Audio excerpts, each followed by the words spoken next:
Այսօր խոսալու եմ մի թեմայի մասին, որը շատ անգամներ այստեղից քարոզվել է, սովորեցվել է մեզ։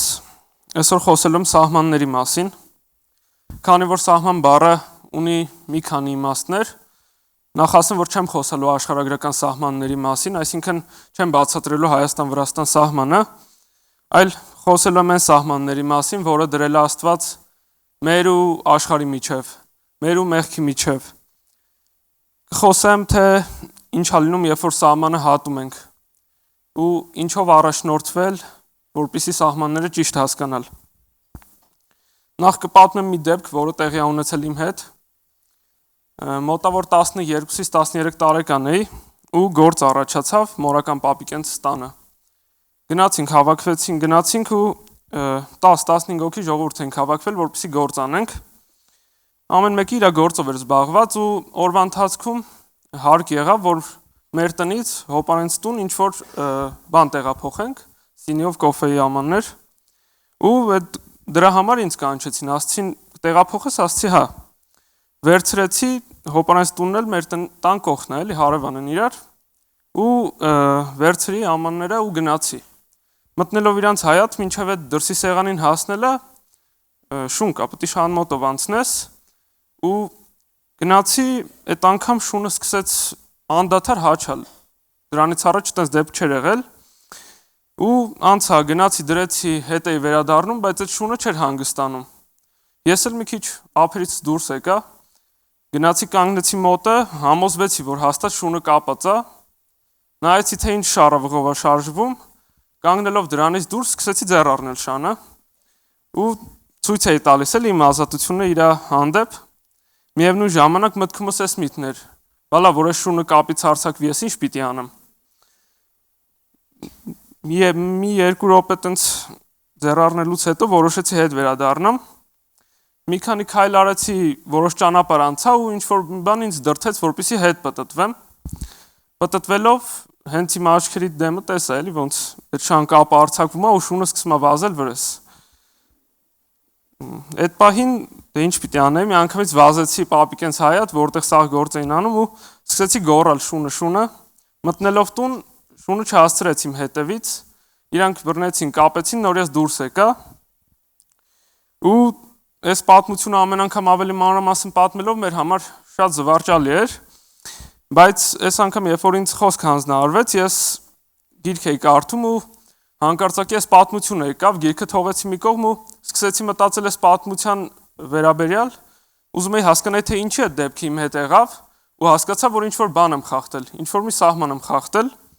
ու հասկացա, որ ոչ միայն այդ դեպքում է մեր մոտ սահման խախտվում, այլև հոգևոր կյանքում շատ անգամներ այդ նույն ձև առանց գիտակցելու սահման ենք խախտում։ Միանգամից մտքիս եկավ այս համարը, որը շատերից ծանոթ է, Ծննդոց 4:7-ը։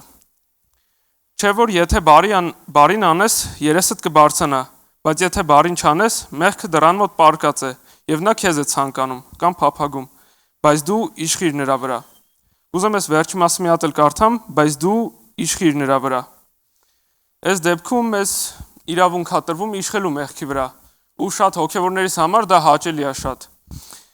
Մենք վերցնում ենք այս համարը, շատ ոգեշնչվում ենք ու որոշում ենք կայացնում, որպեսզի իշխենք մեղքի վրա, ու փառքաստուն մեր մոտ ստացվում է հենց սկզբից։ Բայց ժամանակը գալիս, երբ որ դա հոգնեցնում է ու սկսում ենք մտածել, այո, իշխել կարողանում ենք, իսկ ինչի չխաղանք մեղքի հետ մի քիչ էլ։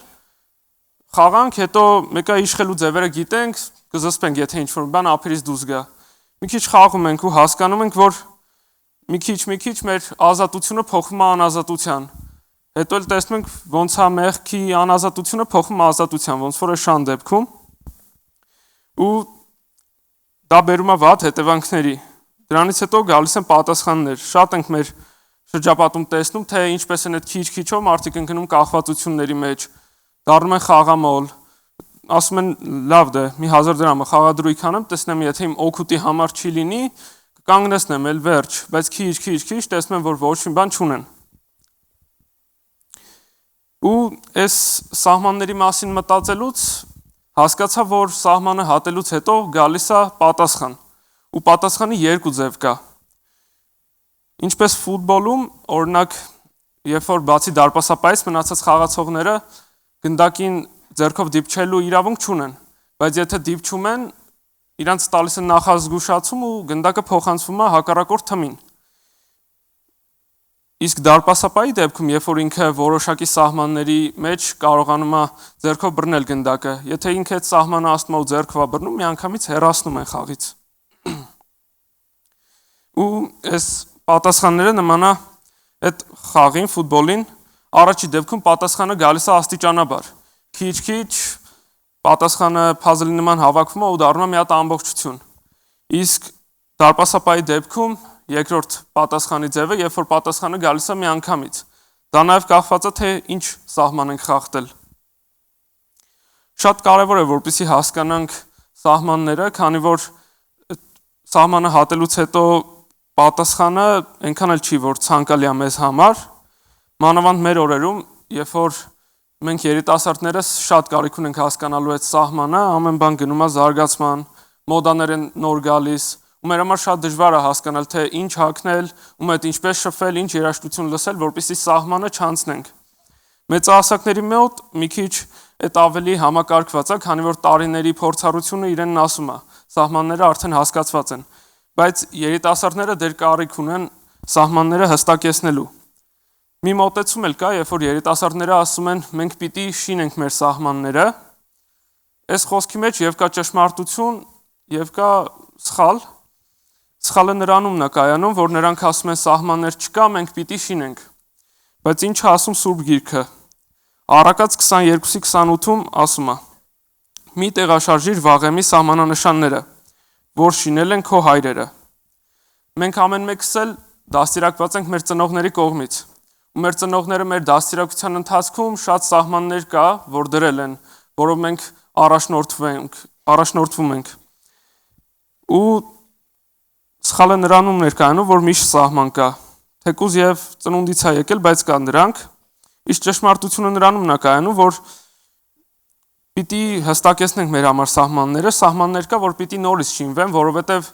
մենք ամեն մեկս նույնը չենք։ Ես ուրիշ ոճի երաժշտություն եմ լսում, մյուս ուրիշ ոճի է լսում, ամեն մեկի համար սահմանները տարբեր են։ Բայց կարևորը նա է, որ մեր սահմանը ընկած լինի Աստծո սահմանի մեջ։ Ինչպես եւ մաթեմատիկայում, այնպես էլ հոգեվոր կյանքում շատ կարևոր է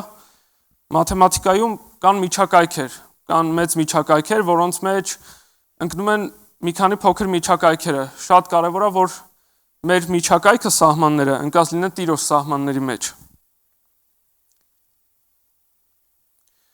Ու քանի որ մենք ունենք այս սահմանը Սուրբ Գիրքը,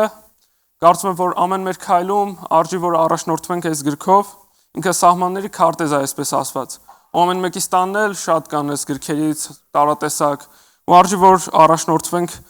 այս գրքով, այս սահմանների քարտեզով։ Ու խոսքիս ավարտին մոտենալով ուզում եմ ասել, որ միշտ կան սահմաններ, ու սահմանները հատելուց միշտ էլ գալու են պատասխաններ։ Այդ սահմանները մեզանից է կախված, թե մենք ոնց կընդունենք, լուրջ կընդունենք, չենք ընդունի։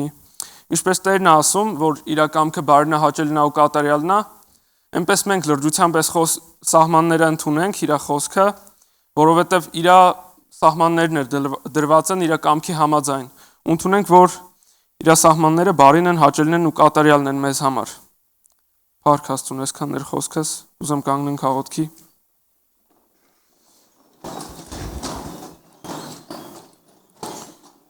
Փառք ես մեր Հայր, շնորհակալ ենք ամեն բանի համար մեր Արքա, գոհանում ենք, որ դու մեզ ամեն մեկիս կողքին ես Տեր, շնորհակալ ենք, որ դու մեզ փրկագնել ես Տեր ու հիմա մենք այստեղ ենք, շնորհակալ ենք, որ հնարավորություն ունենք բաժնեկցելու քո խոսքը Տեր, գալիս ենք քո առջև Տեր ու ասում ենք մենք մեր սահմանները դնում ենք քո սահմանների մեջ Հայր, խնդրում ենք, որ դու առաջնորդես մեզ, թող ամեն քայլում առաջնորդվենք քո սահմաններով, քո խոսքով Տեր ջան, մեր ապահովության Տեր, մեր բարության համար Տեր, քո խոսքը լինի առաջնորդ մեզ համար Տեր։ Խնդրում ենք հաստատիր մեր սահմանները քո մեջ Տեր, դու եղիր մեր հիմքը սահմանների Տեր։ Թող քո օրհնությունը լինի մեզ վրա Տեր Հիսուս ջան։ Գոհանում ենք ամեն բանի համար։ Դու մեծարվես հետագա ընթացքի մեջ էլ Հայր։ Ամեն։